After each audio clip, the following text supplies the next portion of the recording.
Assalamualaikum warahmatullahi wabarakatuh. Alhamdulillahil ahadis samad lam yalid wa lam yulad wa lam yakul lahu kufuwan ahad. Allahumma salli ala Muhammad afsahi mannatika biddad wa alihi wa ashabihi ila yaumil wa'ad amma ba'd. Para pemirsa kajian stilistika Al-Qur'an yang dimuliakan Allah, kembali kita lanjutkan bahasan kita dalam gaya bahasa Al-Qur'an dan makna di balik keindahan redaksi yang Allah hadirkan dalam kitab sucinya. Kali ini kita akan bahas judul Mizan dalam Isim Zahir. Kita akan bahas surat Ar-Rahman ayat 7 sampai 9. Auzubillahi minasyaitonirrajim. Was-samaa'a rafa'aha wa wada'al mizan alla tatghaw fil mizan wa aqimul wazna bil qisti wa la tukhsirul mizan. Dan Allah telah meninggikan langit dan Dia telah meletakkan timbangan keadilan, agar kamu tidak melampaui batas dalam timbangan itu. Dan tegakkanlah timbangan dengan adil dan jangan mengurangi timbangan. Apa yang menarik dari ayat ini? 3 kali diulang kata mizan dalam bentuk isim zahir. Karena begini, isim itu ada 2. Ada isim zahir, ada isim damir namanya. Isim zahir itu kata benda yang tegas, jelas. Isim damir kata benda yang disembunyikan, digantikan dengan kata lain, makanya disebut kata ganti. Coba perhatikan misal surah At-Talaq ayat 8. Wa ka'ayyin min qaryatin atat an amri rabbiha wa rusulihi fahasabnaha hisaban sadidan wa azabnaha azaban nukra. Allah menyebutkan betapa banyak penduduk negeri yang durhaka pada Tuhan, lalu mereka dihisab dengan hisab yang berat dan diazab dengan azab yang berat. Allah menyebutkan kata karya, tapi setelah kata karya itu hanya disebutkan kata ganti yang kembali kepadanya, namanya damir. An amri rabbiha. Ha, kemana karya? Fahasabnaha, kemana karya?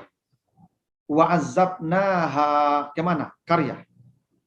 Allah bisa saja menggunakan isim zahir semua. Fahasabna qaryah wa azabna qaryah. Bisa. Tapi tidak. Allah tidak mengatakan fahasabnal qaryah wa azabnal qaryah. Tidak. Tapi fahasabnaha wa azabnaha. Dan memang begitulah kaidah. Kalau saya katakan Muhammad yakul, ya, atau ra'aitu Muhammad, summa takallamtu ma'ahu, summa akaltu ma'ahu. Cukup diganti hu saja. Tidak perlu sebutkan ra'aitu Muhammad, akaltu ma'a Muhammad, takallamtu ma'a Muhammad. Tidak perlu. Kaidah bahasa begitu. Cukup diganti dengan kata ganti. Jadi sebutkan isim zahirnya satu di awal, lalu kemudian kata ganti saja yang kembali kepada itu. Seperti kata karya tadi. Ketika Allah menyebut kata karya, lalu fahasabnaha, lalu wa'azabnaha. Tidak dengan mizan. Bisa tidak Allah mengatakan, was-samaa'a rafa'aha wa wada'al mizan, alla tatghaw fihi, wa aqimul wazna wal bil qisti wa la tukhsiruhu. Bisa. Kata mizan disebut sekali saja, dan tidak perlu diulang lagi kata mizan setelah itu. Karena kaidah bahasa begitu. Kalau isim zahir sudah disebut, kemudian damir saja yang kembalikan ke sana. Tapi untuk mizan tidak. Tidak. Kata mizan selalu isim zahir. Tidak ada isim damir. Oke, sekarang kita bertanya, kenapa kata mizan selalu zahir, tidak damir? Ingat, apa itu zahir? Zahir itu artinya jelas. Jelas, terang, itu zahir. Damir artinya tersembunyi, tertutup. Maka kalau kita bilang nya itu orang bingung siapa. Tapi kalau kita bilang Muhammad, jelas, tegas. Kenapa mizan tidak boleh diganti dengan kata ganti dengan damir? Damir itu tersembunyi, tidak jelas. Kita bicara mizan, timbangan. Soal timbangan tidak boleh ada kecurangan. Timbangan harus jelas. Timbangan harus terukur.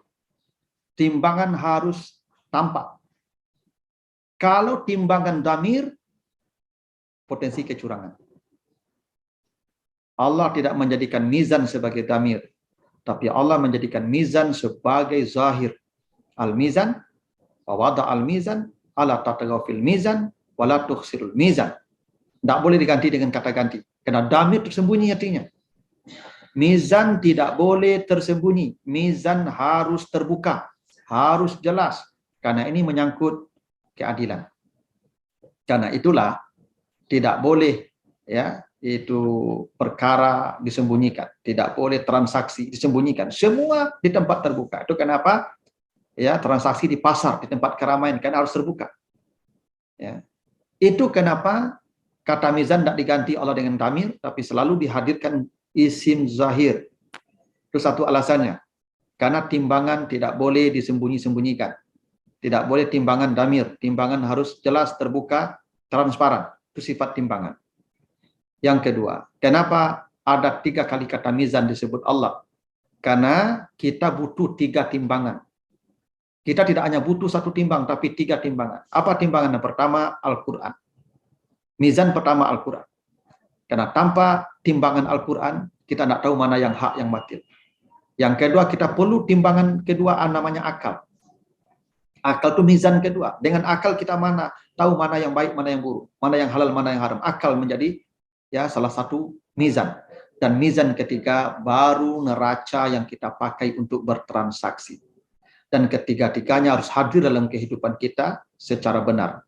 Al-Quran harus hadir, akal harus hadir, dan neraca yang kita pakai dalam transaksi harus hadir, dan semuanya merujuk kepada akal sehat dan kepada nilai-nilai yang ada dalam Al-Quran. Itu kenapa kata mizan diulang 3 kali tanpa mengganti dengan damir. Untuk menunjukkan mizan itu harus terbuka, harus transparan, tidak boleh disembunyikan, dan semua harus merujuk kepada timbangan yang benar, Al-Quran, akal, dan neraca yang kita tetapkan untuk menimbang keadilan. Begitu pesan di balik isim zahir yang Allah hadirkan pada kata mizan, tidak dengan isim damir. Mudah-mudahan ada manfaatnya. Lebih kurang mohon maaf. Wassalamualaikum warahmatullahi wabarakatuh.